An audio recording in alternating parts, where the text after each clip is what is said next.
Este es un mensaje del pastor John MacArthur, traducido y predicado en español para el mundo de habla hispana. Yo crecí como un hijo de predicador. De hecho, alguno de ustedes que me conoce sabe que soy predicador de cuarta o quinta generación. Realmente no podemos acordarnos, pero alrededor de cuarta o quinta generación. Y yo crecí en la iglesia, tenía tantos boletines ahí apilados en mi pequeña repisa y 8 Biblias con cierre, que cada vez que me graduaba alguien me daba otra Biblia con cierre con mi nombre en ella. Y suelen decir en nuestra iglesia que cuando creciera teníamos pequeñas calcomanías que tenías en tu cabeza. Si eras bueno, recibías una pequeña calcomanía dorada. Si eras algo promedio, roja, y si eres malo, una negra. Y yo me acuerdo creciendo con calcomanías en mi cabeza como niño, pasando gran parte de mi vida en la iglesia. Y si me fueras a preguntar, a partir de mi trasfondo, que definiera el término comunión, me temo que terminaría dándote una definición que pudiera no ser bíblica. La comunión para mí era un piso de linóleo en el sótano de la iglesia, con una cancha ahí, con una bebida de ponche rojo y galletas con chispas de chocolate rancias. Y llamaban al lugar, ¿qué? El salón de la comunión, ¿verdad? Y se llevaba a cabo muy poca comunión, realmente solo comiendo galletas rancias y tomando ponche. Pero bueno, entienden el punto. Pero eso no es comunión en la Biblia. La comunión no es café y donas. La comunión es mucho más que eso. Y quiero que vean en esta noche, conforme examinamos las páginas de la palabra de Dios, precisamente qué es lo que el Espíritu de Dios nos presenta como la verdad acerca de la comunión. Ahora, para comenzar, simplemente una definición. La palabra comunión en el griego es koinonia, un término muy conocido para aquellos de nosotros que hemos sido cristianos ya por un tiempo. La palabra koinonia es una palabra común en el Nuevo Testamento. Es una palabra común que se traduce comunión. Es traducida comunión. Y puede ser traducida asociación, puede ser traducida estar en un estado en el que estás junto. Todos esos, en esencia, tienen que ver con una asociación, algo en común. Y comunión como concepto es vital para la familia de Dios, vital para el cuerpo de Cristo. Ya de regreso en Génesis 2:8, Dios dijo, no es bueno que el hombre esté solo. Dios creó al hombre para ser alguien que tiene comunión con otros. Creó al hombre para tener una relación con otros hombres y otras mujeres para su satisfacción y, de hecho, con Dios mismo. Entonces, estar solo no es la voluntad de Dios. No es bueno, dijo Dios, que el hombre esté solo. Dios ha diseñado que tengamos comunión. Y realmente creo que la iglesia tiene que ser comunión. Tiene que ser más que solo entrar por la puerta de atrás, quedarte en la parte de atrás viendo la cabeza de alguien durante 1 hora y después irte. Tiene que ser más que eso. Tiene que haber una comunión, no solo desde el punto de vista de Dios, sino que creo que también desde el punto de vista del hombre. Creo que reconocemos los problemas que trae la soledad, reconocemos los problemas que trae el aislamiento y deseamos tener relaciones significativas. Estaba leyendo un libro escrito por un hombre llamado Larson, quien dijo lo siguiente, y cito, el lugar donde vives probablemente es la mejor falsificación que existe para reproducir la comunión que Cristo quiere darle a su iglesia. Es una imitación de servir licor en lugar de dar gracia, escapar en lugar de realidad, pero es una comunión permisiva que acepta a todos y es inclusiva. También no te causa problemas, es democrática. Puedes contar los secretos de la gente y normalmente no le cuentan a otros o inclusive ni quieren. El bar florece no porque la mayoría de la gente es alcohólica, sino porque Dios ha colocado en el corazón del ser humano el deseo de conocer y ser conocido, de amar y ser amado. Y muchos buscan una falsificación a costa de unas cuantas cervezas. Fin de la cita. Bueno, creo que tiene razón. Creo que la gente está buscando a alguien con quien hablar, a alguien a quien amar, a alguien que los ame, aun si es solo por una noche, aun si solo son 2 horas. El hombre tiene una profunda hambre por comunión. Él tiene una profunda necesidad de estar con personas de una manera significativa. Ahora, creo que esto es básico para la vida de la iglesia. Desesperadamente necesitamos estar en comunión y conforme veo a Grace Church, conforme veo cómo estamos creciendo como iglesia, con toda la masa de personas que Dios nos ha enviado y veo el incremento tremendo en la familia de Dios en Grace, mi corazón clama porque nunca perdamos ese sentido de comunión, que nunca nos convirtamos en una organización, y puedo ver esto sucediendo inclusive en mi propia vida. El problema de tratar de mantenerme en una relación personal y cercana, aún con el personal de Grace Church, es algo difícil, porque entre más grande es la iglesia, más amplio es el espectro de administración, más amplio es el espectro de una especie de involucramiento superficial. Y entre más conocida se vuelve nuestra iglesia, y entre más conocido soy, más gente dice, bueno, ven aquí y haz esto, y ven allá y haz aquello, y ven aquí y háblale a este grupo, y pronto comienzo a flotar y a desvanecerme y a alejarme de la gente a quien más amo, y a la gente que más significa para mí, la gente que más necesito yo. La gente que constituye el equipo que sirve a Cristo aquí. En las últimas 2 semanas, Dios realmente me ha hablado a mi corazón acerca de algunas cosas de manera muy específica. No me sentía muy bien, fui al doctor simplemente para asegurarme que estaba en una pieza, y el consejo del doctor fue, más vale que le bajes al ritmo. Y después los ancianos vinieron y se sentaron conmigo y dijeron, mira, más vale que bajes la velocidad del ritmo. Tienes muchas cosas yendo aquí y allá, necesitas establecer algunas prioridades aquí con los hombres de este staff, del personal que necesitan tu comunión.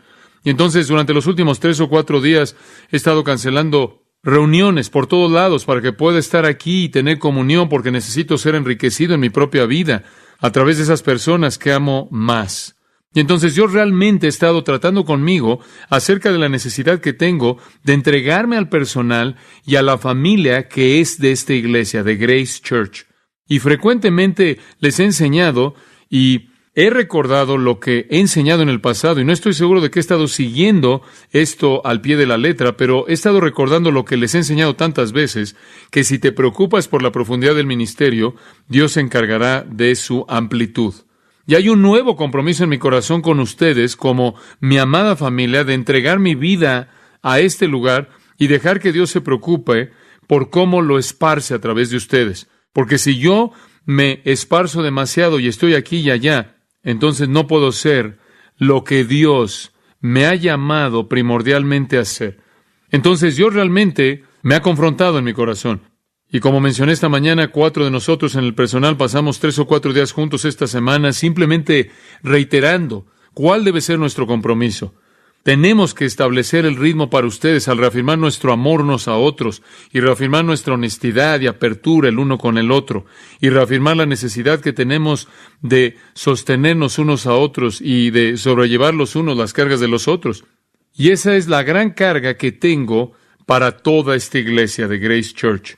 Que nunca nos volvamos espectadores, que esto nunca se convierte en un lugar al que vas y ves lo que pasa, sino que esto siempre es un lugar al que vienes y tú haces que pasen las cosas en donde estás involucrado.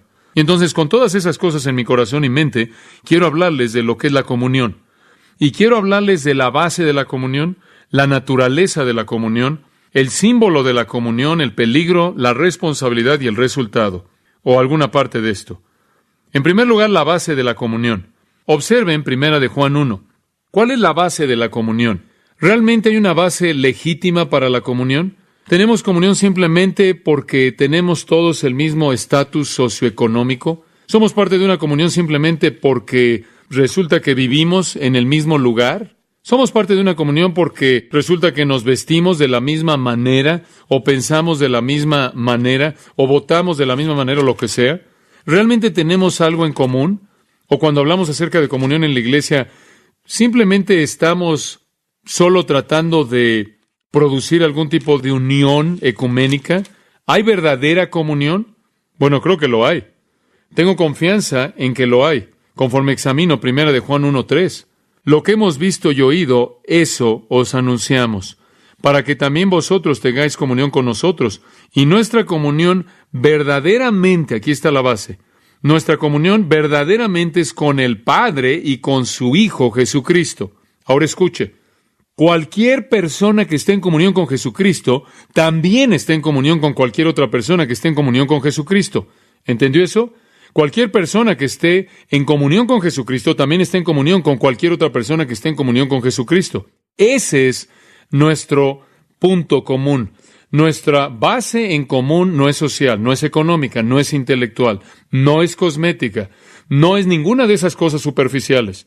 Nuestro común denominador es que pulsando en la vida de todo cristiano se encuentra el latido del corazón de Dios. Nuestro común denominador es que poseemos la vida eterna común. Nuestro común denominador es que somos hijos en la misma familia, nacidos de Dios. Ese es nuestro común denominador.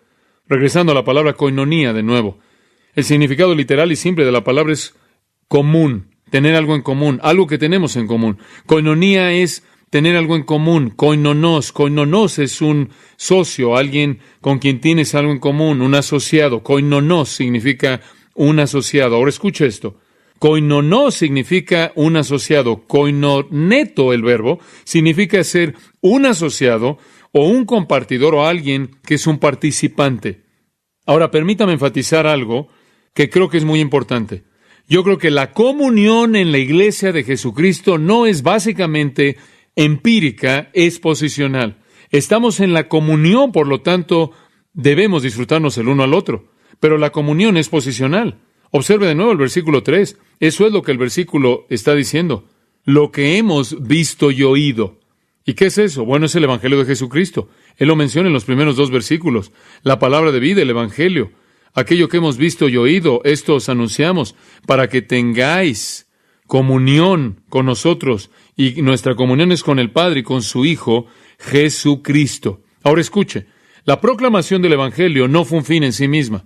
La proclamación del Evangelio fue para tener como meta la creación de una comunión. Cuando el Evangelio es predicado, amados, es predicado porque Dios quiere hacerlos una comunión. Dios quiere traer a algunas personas a su familia y para que sean parientes los unos de los otros en esa familia. Verdaderamente nuestra comunión es unos con otros y con el Padre y con su Hijo Jesucristo. Entonces la comunión no es empírica, no es experimental, es un hecho de comunión. Es de nuevo 1 Corintios 6:17. El que está unido al Señor, un espíritu es con Él. Todos estamos en una familia. Todos somos parte de la misma comunión. Esa es la esencia de la koinonía. Ahora, con frecuencia usted oye a la gente decir, bueno, hermano, el hermano tal y tal está fuera de comunión. No creo que esa es una declaración escritural. No creo que un cristiano jamás está fuera de comunión. Si comunión significa estar en asociación con alguien y usted fue salvo y vino a estar relacionado, asociado con Jesucristo, esa asociación, esa relación es ¿por cuánto tiempo? Para siempre. No puede estar fuera de comunión. Estar fuera de comunión en el Nuevo Testamento, en el uso del Nuevo Testamento de koinonía, sería perder su salvación. Entonces, cuando usted dice, bueno, tal y tal está fuera de comunión, ¿acaso eso significó que él perdió su unión con Jesucristo, lo cual es una unión eterna? No. Ningún cristiano jamás está fuera de comunión. Bueno, dice usted, bueno, ¿cómo describes tú cuando un cristiano simplemente no parece estar caminando en obediencia? Versículo 4, 1 Juan 1. Estas cosas os escribimos. Esto es todos los principios espirituales de 1 Juan. Estas cosas os escribimos para que vuestro gozo, noten, no para que se puedan quedar en comunión, sino para que vuestro gozo sea cumplido. Ahora, en lugar de decir, bueno, tal y tal está fuera de la comunión, lo que debemos decir es tal y tal ha perdido su gozo. Ahora, ¿se acuerda de David y su oración?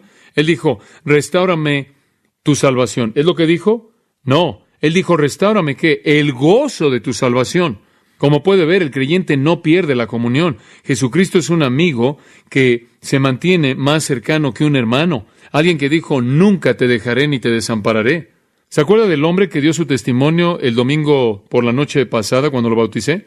Él dijo que él recibió a Jesucristo como un niño, después se volvió un alcohólico y fue un alcohólico por 16 años, y él terminó en la cárcel aquí y Rich Hines pudo hablar con él y habló con él acerca de Jesucristo, y dijo, bueno, recibí a Cristo 16 años atrás, y Rich le dijo, ¿entonces Cristo nunca te dejó?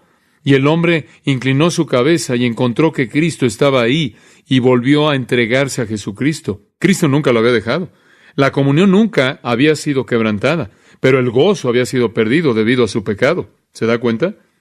Y esa es la razón por la que él establece en el capítulo 1 que la comunión es la esencia de lo que sucede cuando usted es salvo, y el gozo es la esencia de lo que sucede cuando usted obedece los principios en el resto de esta epístola, junto con el resto del Nuevo Testamento. Es importante que entendamos esto, amados, que toda persona que es cristiana está en la comunión, y toda persona que es cristiana tiene el derecho de nuestra comunión, nuestra preocupación, nuestro amor, nuestro cuidado, nuestro ministerio. Entonces, ¿cuál es la base de la comunión?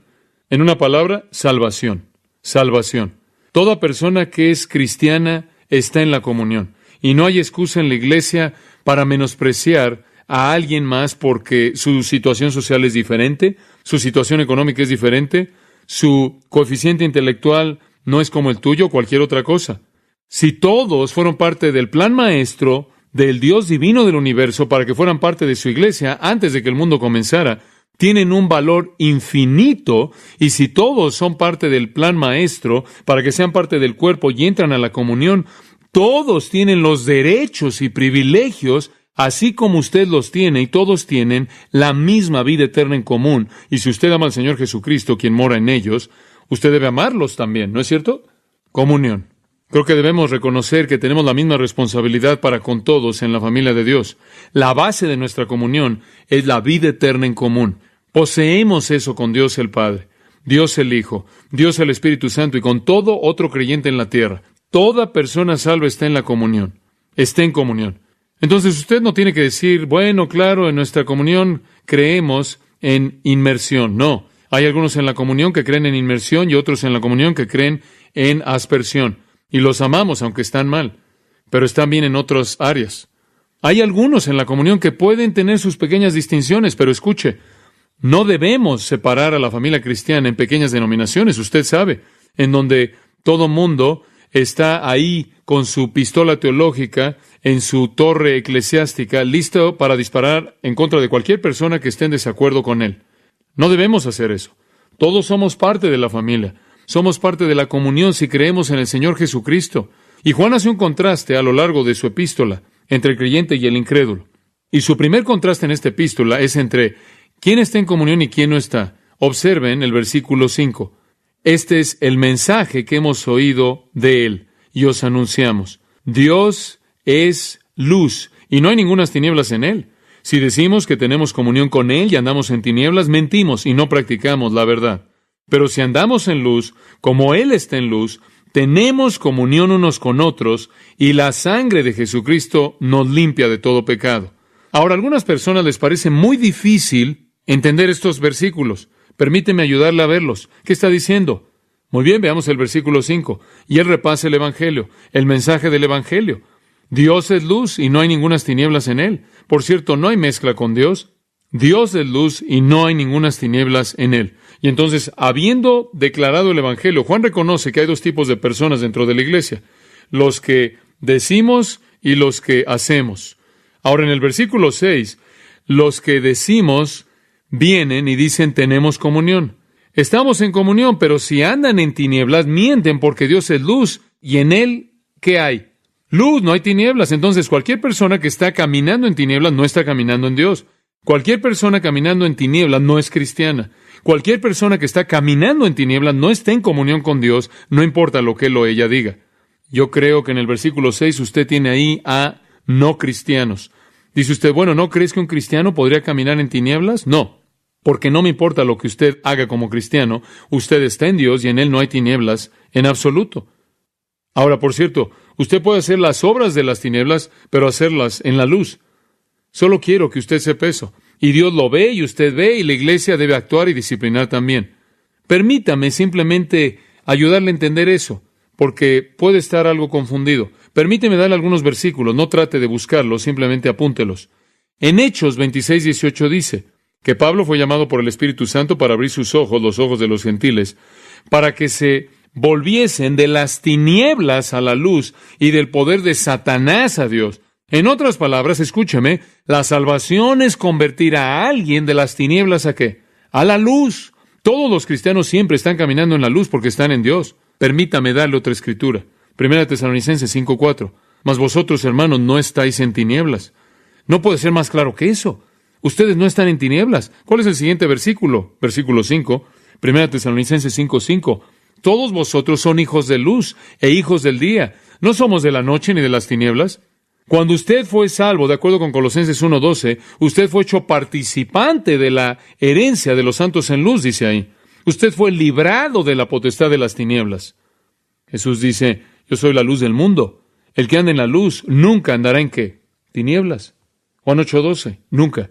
Ningún cristiano en ningún momento está en las tinieblas. Si usted está en la comunión, usted está en la luz. Ahora usted podría escoger pecar en la luz, pero lo está haciendo a plena luz, con responsabilidad plena y con manifestación plena delante de Dios y su propia conciencia.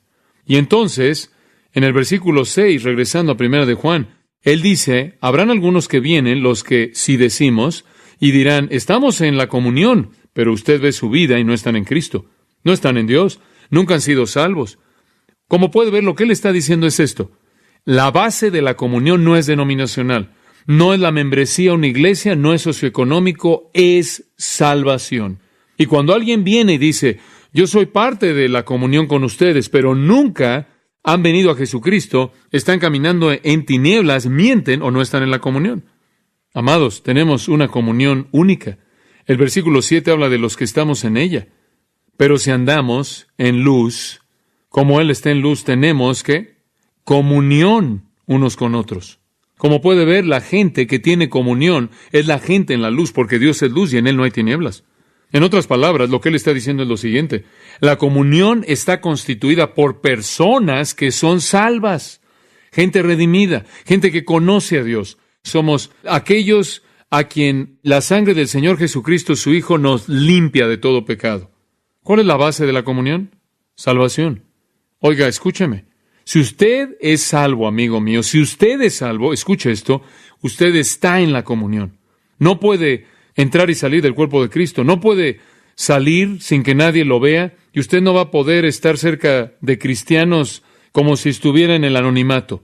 Vamos a llegar a usted. Usted está en la comunión. Esa es la base de la comunión. Veamos la naturaleza de la comunión. La base, salvación. La naturaleza, por falta de una mejor palabra, unidad. Hechos 2. Dice usted, bueno, estoy en la comunión, MacArthur, soy salvo. Recibí a Jesucristo como mi Salvador, estoy en la comunión. ¿Qué significa eso? ¿Qué es exactamente lo que estás tratando de decirme? Bueno, permítame decirle. Si usted está en la comunión, usted tiene algunas responsabilidades interesantes que todas pueden ser resumidas por el término unidad, estar juntos. Permítame mostrarle. Hechos 2:41. Así que los que recibieron su palabra, la palabra de Pedro en el día de Pentecostés, se le está predicando aquí, fueron bautizados y se añadieron aquel día como 3,000 personas. Entonces, ahí está el nacimiento de la iglesia, 3,000 personas el primer día. ¿No es eso maravilloso? Una gran manera de comenzar. 3,000 personas. Y continuaron, perseveraban. Le voy a decir algo.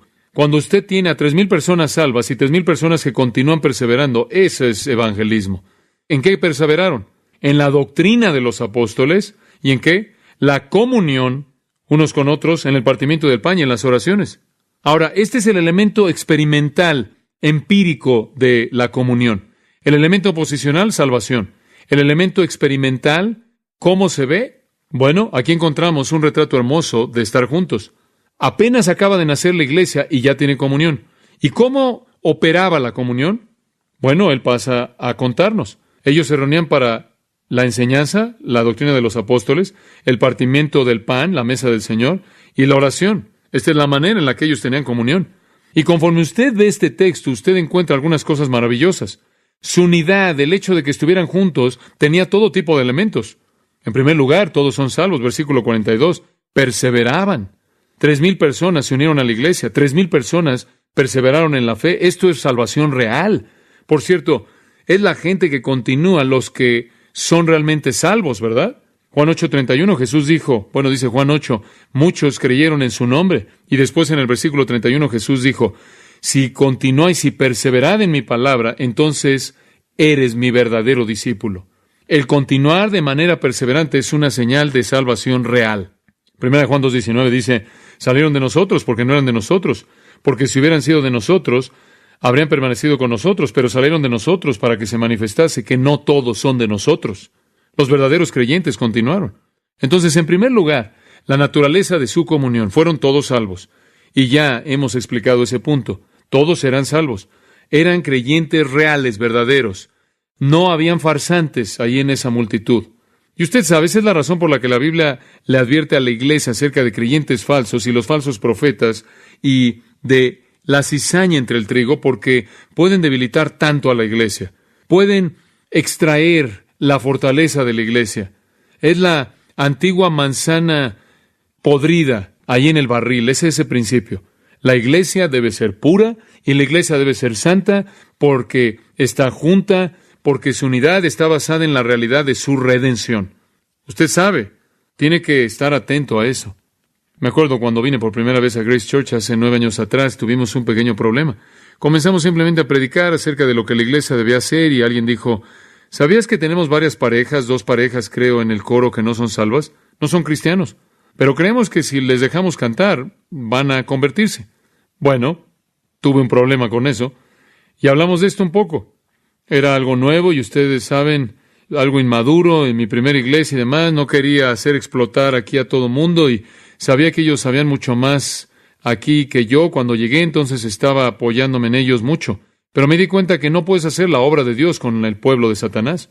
Entonces yo dije, bueno, simplemente creo que debemos usar al pueblo de Dios para cantar las alabanzas de Dios, porque creo que esa es la manera en la que una iglesia debe ser.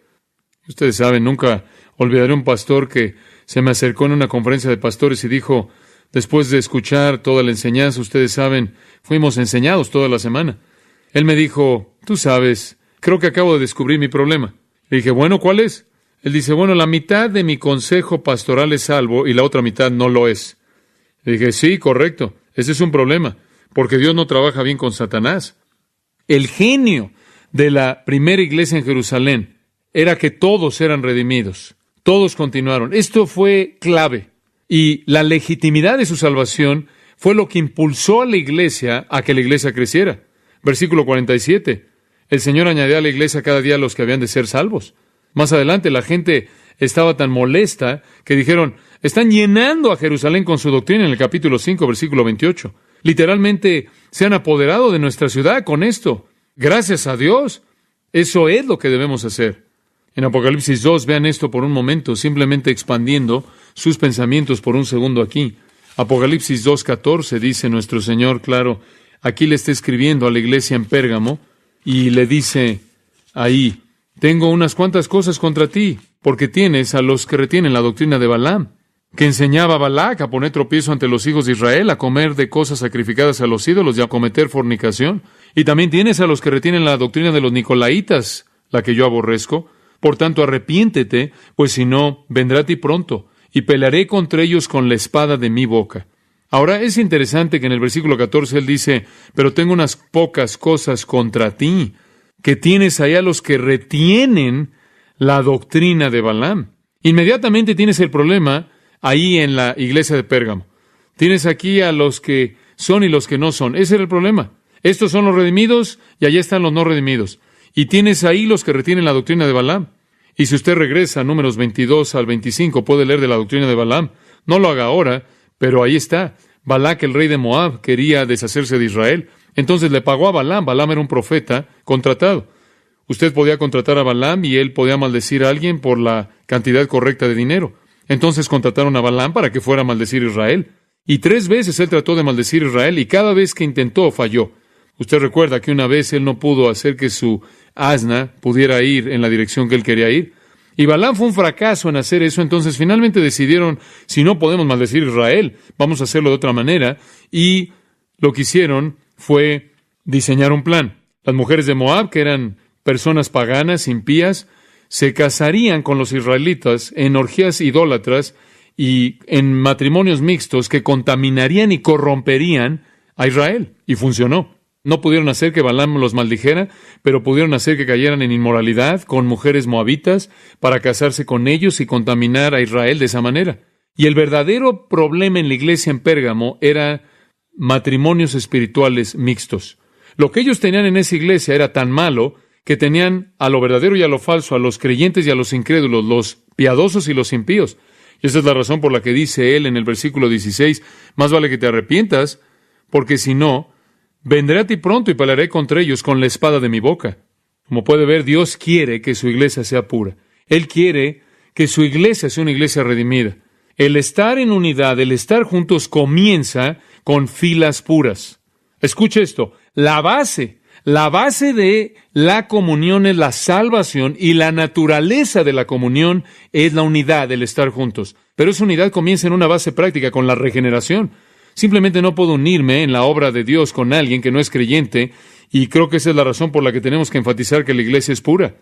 Grace Community Church tiene un requisito de membresía. ¿Sabe cuál es? Que usted ame al Señor Jesucristo y lo haya recibido como su Salvador. Eso es todo. Porque si usted está en comunión y si Dios lo acepta en su comunión en base a eso, no vamos a establecer un estándar, una norma más elevada o alguna otra diferente. Y entonces la primera iglesia, regresando a Hechos 2, la primera iglesia estaba junta. En primer lugar, porque todos eran salvos. En segundo lugar, no solo vemos que eran una iglesia salva, sino que era una iglesia que compartía. Versículo 43, me encanta esto. Y muchas señales y maravillas eran hechos por los apóstoles, y todos creían y estaban juntos. Hombre, ¿qué declaración es esa? Todos los que creían estaban juntos. 1 Corintios 1 dice, me encantaría que tuvieran la misma mente, las mismas opiniones, que todos hablaran lo mismo. Dices, hombre, eso es ridículo. El Señor no solo quiere que seamos todos producto del mismo molde. Claro que sí. En Romanos 15 dice que con una mente y una boca glorifiquemos juntos al Señor Jesucristo. Quiero que ustedes tengan la misma mente, que tengan las mismas actitudes, las mismas opiniones y hablen lo mismo. Y así fue. Estaban juntos, tenían todas las cosas en común. Eso significaba que todo lo que era mío era de usted si usted lo necesitaba más que yo. Digo, estaban juntos. Dice usted, ¿es esto comunismo? No, no es eso. No es que usted va a la iglesia y vende todo lo que tiene y alguien toma todo el dinero y lo distribuye de manera equitativa. No, no, no. Observe el versículo 45.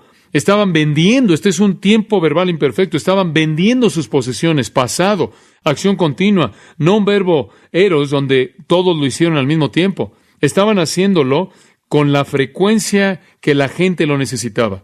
No era que, bueno, ahora soy cristiano y tomo todo mi dinero, lo pongo en la iglesia grande y todos lo distribuyen y todos vivimos iguales. No, no, no, no, no.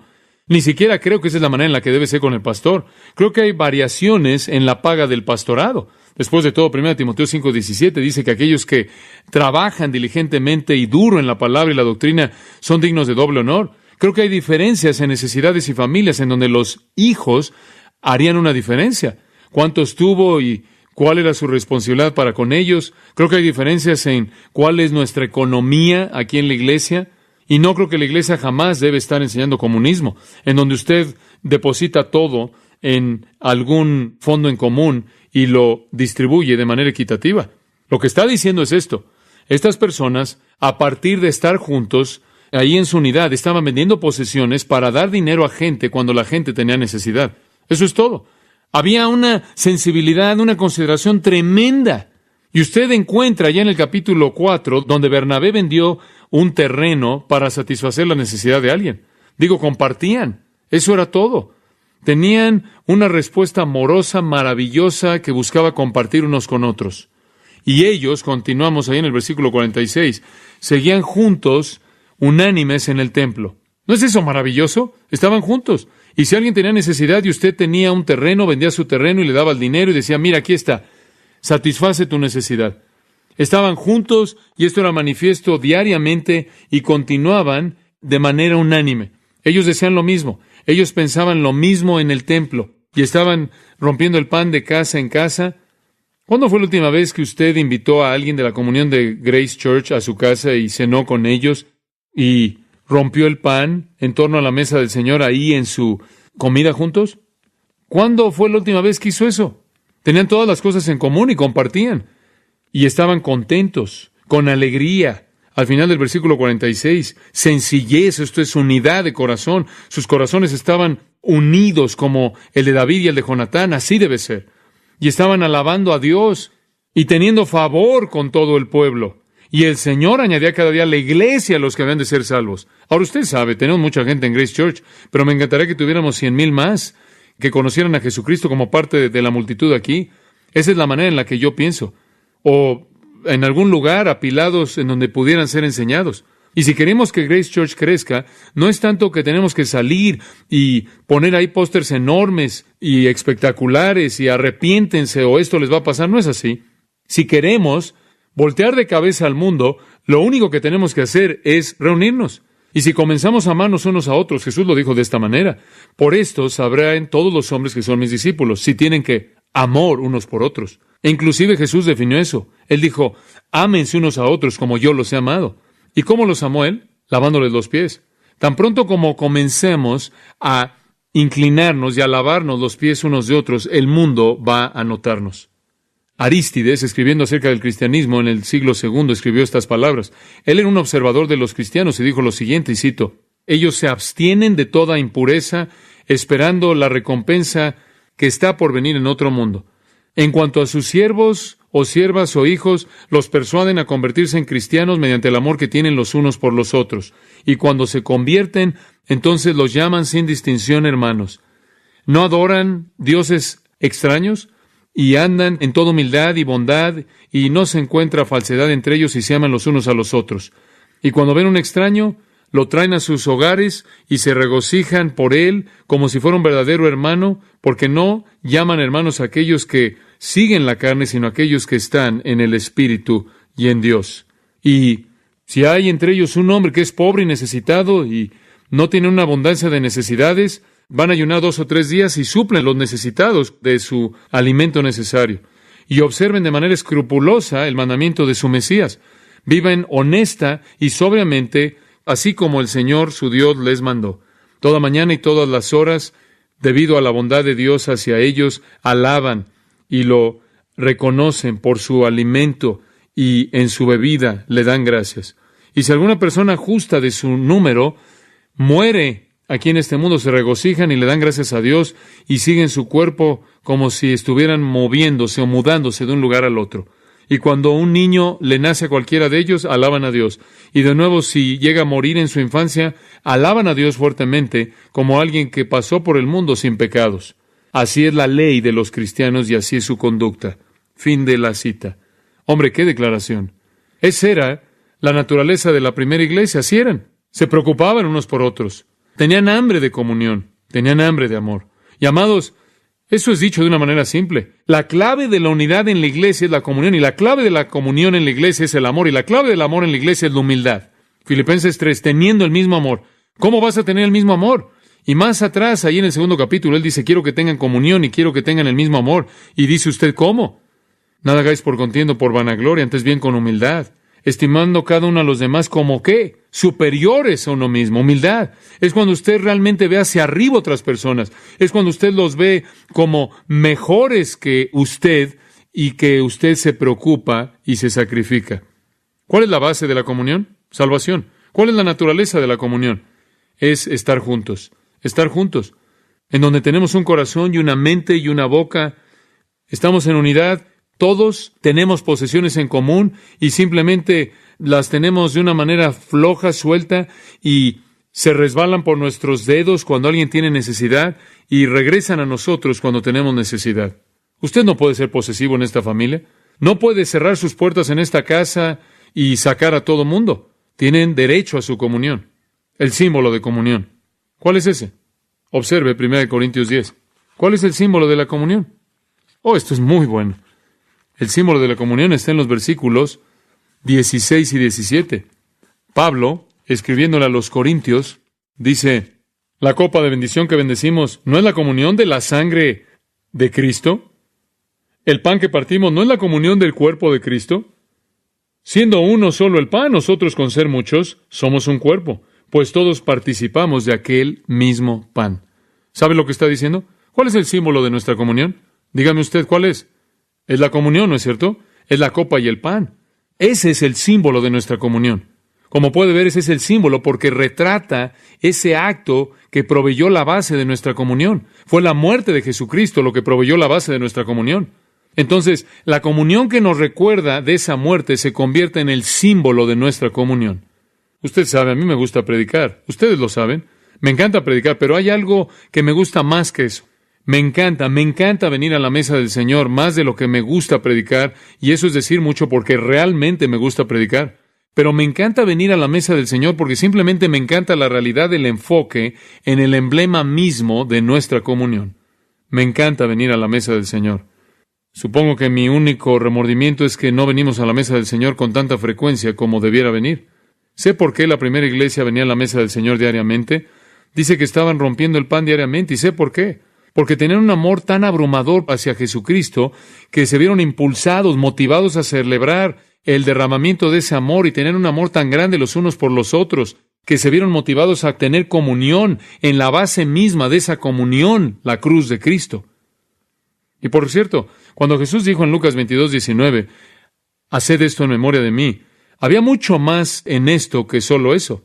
Oh sí, es en memoria, pero más que tan solo una ceremonia memorial. Yo creo que cuando venimos a la mesa del Señor, literalmente tenemos comunión con el Cristo vivo resucitado. Yo creo que eso es lo que el versículo 16 está diciendo. Obsérvelo. La copa de bendición que bendecimos no es la comunión de la sangre de Cristo.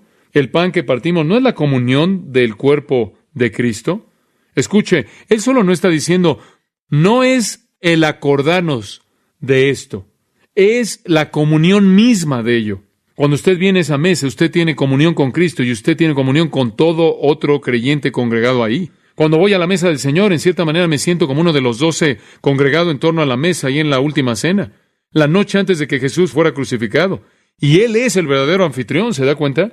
Él es el verdadero anfitrión, Jesús. Y estamos con Él ahí en su mesa, teniendo comunión.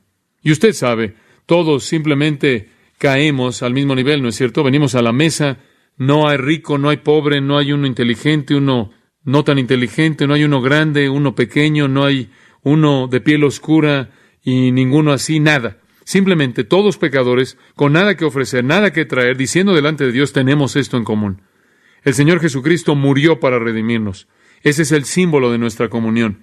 Y realmente creo que necesitamos, de manera consciente y continua, ser obedientes al Señor al compartir en esta mesa. Pablo Tillich, quien fue un teólogo bien conocido para algunos, dijo, y cito, el fundamentalismo ha expresado la muerte de los sacramentos. Fin de la cita. Es una cita interesante. El fundamentalismo con todo su celo, el fundamentalismo con todo su evangelismo, quizás ha pasado por alto el concepto entero de adoración, el concepto entero de comunión con Jesucristo en su mesa. Tenemos que reunirnos con ese propósito en mente. Amados, cuando tenemos un servicio de comunión aquí, debería estar aquí. No dudo en decir eso. No me importa cuáles sean sus planes, debe estar aquí. Ese es el símbolo de nuestra comunión. Si usted está en la familia, debe estar aquí, congregado con el resto de nosotros, pecadores indignos, ahogándonos en la gracia a los pies de la cruz. Debería estar aquí. Ese es el símbolo de nuestra comunión. Y deberíamos simplemente recordarnos a nosotros mismos que eso es lo que comenzó todo. Usted sabe, cuando viene a la mesa del Señor, en cierta manera visualiza la comunión. Cristo es la cabeza y simplemente todos estamos en la familia congregados aquí. Todo mundo hace lo mismo. Todos participamos de la copa, todos participamos del pan, porque todos somos iguales. ¿Sabe algo? Cuando la gente no viene a la mesa del Señor, me preocupo en mi corazón por ellos, porque usted sabe que algo más pasa cuando usted viene a la mesa del Señor. ¿Y sabe qué es? Hombre, usted tiene que enfrentar su pecado. Porque usted no puede estudiar 1 Corintios 11 y no puede llegar a la mesa del Señor a menos de que venga de una manera digna. ¿Recuerda esa? Porque si usted viene indignamente, usted trae sobre usted crimen en el griego, lo cual significa disciplina. En otras palabras, no puede decir, oh sí, quiero celebrar la cruz, mientras que usted está entreteniendo el pecado en su corazón, porque eso sería una burla. ¿Cómo puede usted entretener el pecado mismo por el cual Él fue a la cruz? Entonces, es algo purificador. Kevan, en un muy buen libro acerca del tema, dice esto, y cito, Él se estaba ausentando a sí mismo de la adoración y de la mesa del Señor. El pastor lo fue a ver y después de que habían hablado acerca de los asuntos que estaban involucrados, conforme se sentaban ahí junto a una fogata, el pastor tomó las tenazas y separó los carbones que estaban encendidos y los esparció por toda la circunferencia del espacio abierto ahí en la chimenea. En unos cuantos momentos las flamas se apagaron y en otros cuantos momentos los carbones perdieron su brillo y se volvieron grises y ya no tenían calor. El pastor vio a su miembro y dijo, ¿entiendes? El hombre tuvo la gracia y la sabiduría suficiente para decir, sí, pastor, entiendo. Después volvió a tomar las pinzas y tomando los carbones del espacio de afuera que estaba ahí en la chimenea, los volvió a juntar en un montón. ¿Y sabe lo que pasó? No habían estado juntos por mucho tiempo antes de que comenzaran a brillar una vez más y volvieron a encenderse y el fuego fue fuerte. Y de nuevo el pastor vio a su miembro que estaba errando y le dijo, ¿entiendes? Que nada te divide en tu comunión con tu hermano porque ambos van a perder. No solo ambos van a perder, sino que también la integridad de la iglesia va a perder. La flama va a bajar y los fuegos de avivamiento se van a ir. Estamos juntos en Él y la cena del Señor nos une. Y entre más cerca estamos del Señor y su mesa, más cerca vamos a estar los unos de los otros. Mantén la comunión real. Fin de la cita. Eso es bueno. Es una mesa santa. Necesitamos estar ahí. Es el símbolo de nuestra comunión y más vale que se acostumbre a nosotros, porque usted va a tener que pasar la eternidad con nosotros. En cuarto lugar, hemos visto la base de la comunión, salvación. La naturaleza de la comunión, estar juntos, unidad. El símbolo de la comunión, la comunión. Y el peligro de la comunión, número 4, el peligro. ¿Qué es lo que daña la comunión? ¿Cuál es el verdadero peligro de la comunión? Bueno, es simple, una palabra pequeña. Pecado. El pecado realmente daña la comunión. Debido a que Dios es santo, ahora escuche esto es simple, debido a que Dios es santo y de acuerdo con Habacuc, sus ojos son demasiado puros como para ver la maldad, no puede ver la iniquidad, debido a que Dios es santo, el pecado viola su relación con Él. No lo saca de la comunión, simplemente la daña, la echa a perder la comunión, restringe el gozo. Tenemos 4 niños en nuestra casa. La mayor parte del tiempo se portan bien. De vez en cuando no se portan bien, 4 o 5 veces al día. ¿Y sabe algo? No importa lo que hacen, no importa qué tan fuertes son disciplinados y no importa cuántas veces les tenemos que dar, no importa cómo violan la relación que tienen con su mamá y su papá mediante la desobediencia, todavía son nuestros, ¿qué? Hijos. Y así es con Dios. Como puede ver, son sus hijos, Hebreos nos dice, los que Él azota. Son sus hijos los que Él disciplina. Eso nunca ha cambiado. Nunca salen de la comunión, simplemente pierden el gozo de la relación. Y entonces el pecado es un verdadero problema. Amados, simplemente les quiero decir esto. Si usted es cristiano y usted está en la comunión, no puede pecar sin afectar la comunión. Su pecado afecta a todo mundo. ¿Por qué? Debido a una cosa. Lo debilita de ministrarle a alguien más. Y eso es la pérdida de la otra persona, porque usted ha sido dotado de manera única por el Espíritu Santo para ministrar de una manera especial. Además, usted pierde el gozo de su salvación y entonces no puede ayudar a causar gozo en alguien más. No estoy diciendo que el pecado no es perdonado, no. Todo su pecado es perdonado por causa de su nombre, dice en 1 Juan 2:12.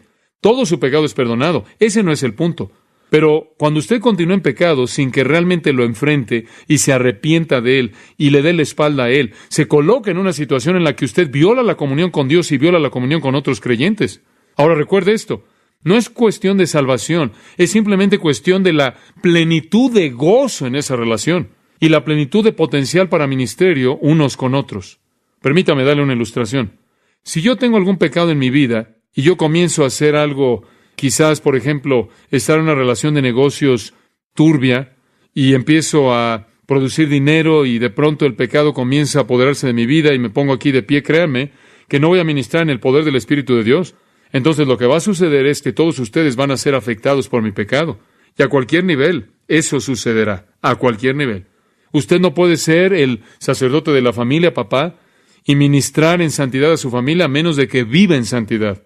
Mamá, usted no puede ser todo lo que necesita hacer para ese hombre y esos niños si su vida no está bien. Y si hay pecado en su vida, va a afectar y debilitar su ministerio hacia ellos. El pecado siempre daña la comunión. Siempre. Esa es la razón por la que Efesios 5:8 dice, ahora ustedes son luz en el Señor, así que andad como hijos de luz. Digo, están en la luz, así que vívanla. El pecado simplemente va a conmocionar la unidad del cuerpo. Simplemente va a fracturar todo. Como puede ver, esa es la razón por la que un cristiano cuando peca tiene que arrepentirse. Y si no se arrepiente, alguien tiene que acudir a él y alguien más va a ir con él. Y entonces la iglesia tiene que ir con él. Y después, si todavía no se arrepiente, debe ser disciplinado, porque la iglesia no puede tolerar eso. Regrese a 1 Corintios 10. Voy a ilustrárselo de nuevo. 1 Corintios 10:20. Antes digo que lo que los gentiles sacrifican, a los demonios los sacrifican y no a Dios. En otras palabras, él está diciendo la religión gentil no solo es neutral, es adoración de demonios. Y usted sabe, si un gentil quiere adorar una roca, entonces un demonio va a funcionar como la persona del Dios que él piensa que está en la roca y va a hacer suficientes cosas para mantenerlo aferrado a la roca y eso va a afectar su mente. Entonces, los sistemas gentiles, falsos, paganos de religión son adoración de demonios. Eso es lo que está diciendo. Y él dice, yo no quiero que tengan comunión con los demonios. No pueden tomar la copa del Señor y la copa de los demonios. No pueden ser participantes de la mesa del Señor y la mesa de los demonios. ¿Quieren provocar al Señor a celos? Si lo hacen, más vale que sean más fuertes que Él o de otra manera van a recibir su disciplina. En otras palabras, lo que está diciendo es esto.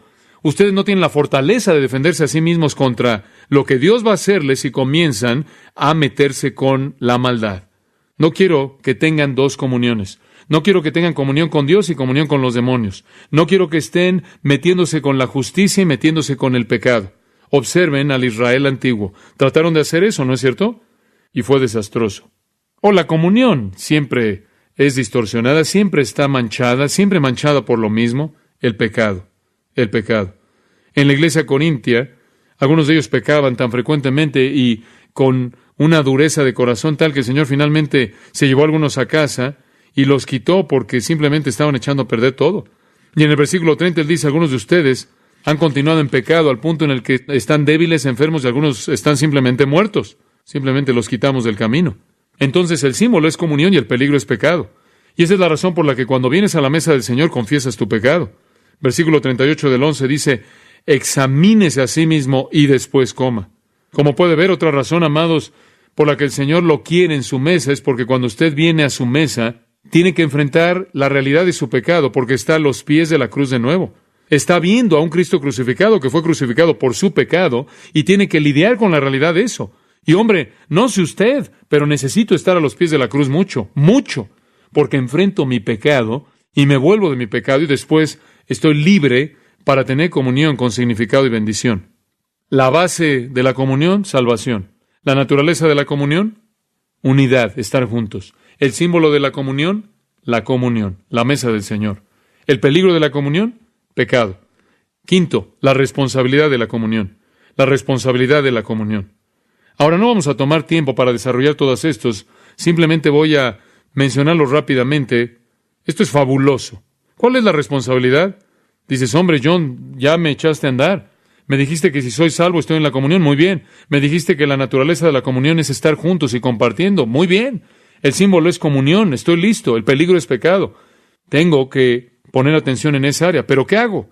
Dame algo práctico que pueda hacer. Les voy a dar muchas áreas prácticas ahora. Yo creo, ahora escuche esto es tan vital. Creo que muchos cristianos no entienden esto. Yo creo que la responsabilidad de la comunión es delineada específicamente en las Escrituras. ¿Qué es lo que debo hacer con usted, para mostrar mi comunión? ¿Está listo? Esto es lo que llamo los unos a otros del Nuevo Testamento. Los unos a otros del Nuevo Testamento. Veámoslos. No los busque, simplemente apúntelos y escuche. De otra manera va a estar corriendo por todos lados perdiéndose. Santiago 16, este es el primero que voy a compartir. Dice esto. Confesad vuestras ofensas, ¿qué? Unos a otros. Eso es lo primero que hace. Usted es abierto y honesto acerca de sus pecados. La palabra ahí, por cierto, no es falsa. En cierta manera, eso aligera la palabra un poco. Y simplemente son pecados. Confesad vuestras ofensas unos a otros. Esa es una de las responsabilidades de la comunión. Es hamarquí, es la palabra básica para pecado.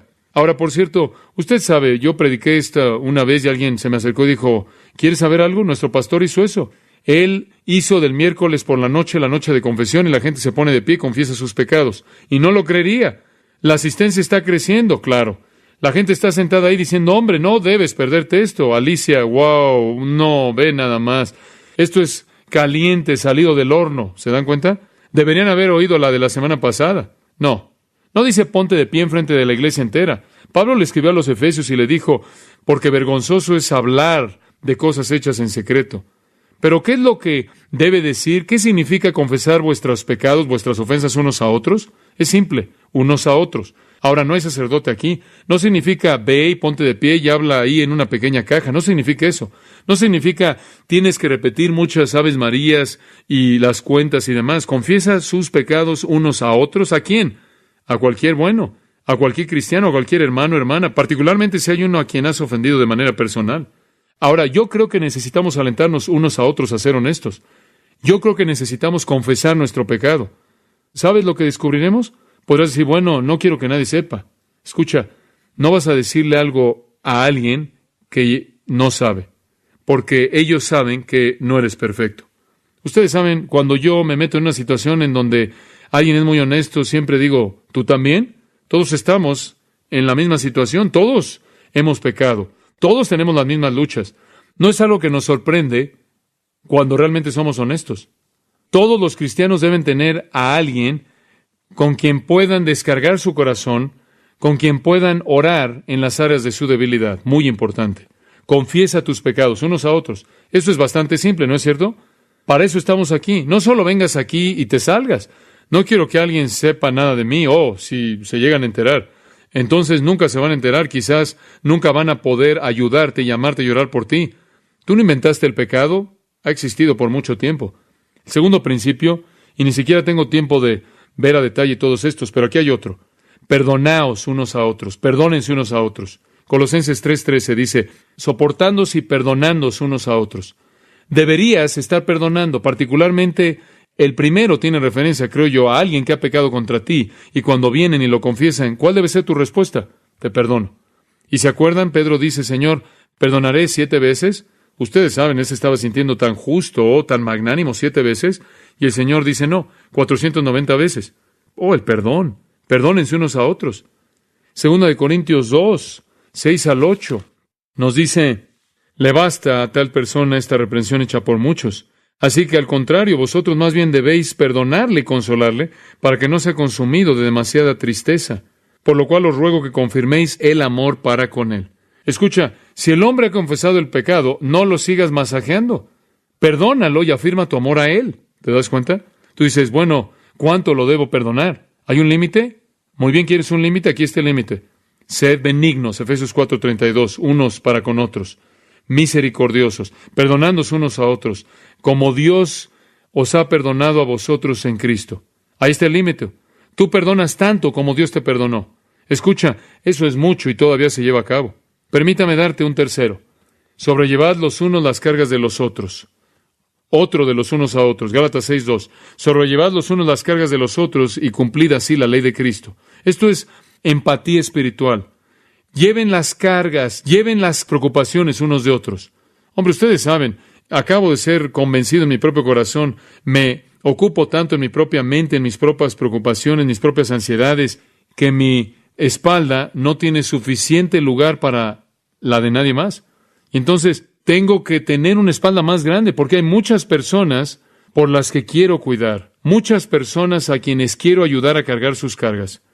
Lleven las cargas los unos de los otros. Pablo dice en Hechos 20:35, les he mostrado todas las cosas, cómo trabajando deben apoyar, ayudar a los débiles y recordar las palabras del Señor Jesús, cómo dijo que es más bienaventurado dar que recibir. ¿Qué dijo? Apoyen a los débiles, ayúdale a ponerse de pie, cárgalo, comparte sus cargas. Cuarto, otro, reprendan el pecado en otros. Efesios 5:11 dice, no tengan comunión con las obras infructuosas de las tinieblas, sino más bien reprendedlas. 1 Timoteo 5:20 dice que debe reprender a aquellos que pecan entre el liderazgo de la iglesia. Tito 1 y Tito 2, ambos hablan de eso. Gálatas 2, Pablo reprendió a Pedro cara a cara porque era digno de ser reprendido, y el cristiano lleno del Espíritu está bajo el mandato de Dios, dentro del marco de la comunión, a reprender el pecado en la vida de alguien más. Es una responsabilidad, como usted sabe, de comunión para usted, el ir a alguien que está pecando y decirle, estás pecando.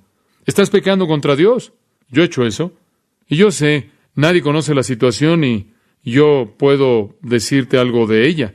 Un querido individuo en nuestra iglesia una vez se fue y se metió en la cama con otra mujer, y entonces su esposa dijo, ¿qué está pasando? ¿Qué pasó? Es terrible. Cuando ella me llamó, yo dije, ¿cuál es su nombre? Lo busqué ahí en el directorio telefónico y marqué el número y él respondió al teléfono y mi primera frase fue, ¿qué estás haciendo? Bueno, él se puso muy nervioso y empezó a temblar y comenzó a llorar y dije, vete a casa en este momento. Y nunca olvidaré lo que me dijo la vez que nos vimos después de esa ocasión. Pero sí, él estuvo ahí en media hora en casa.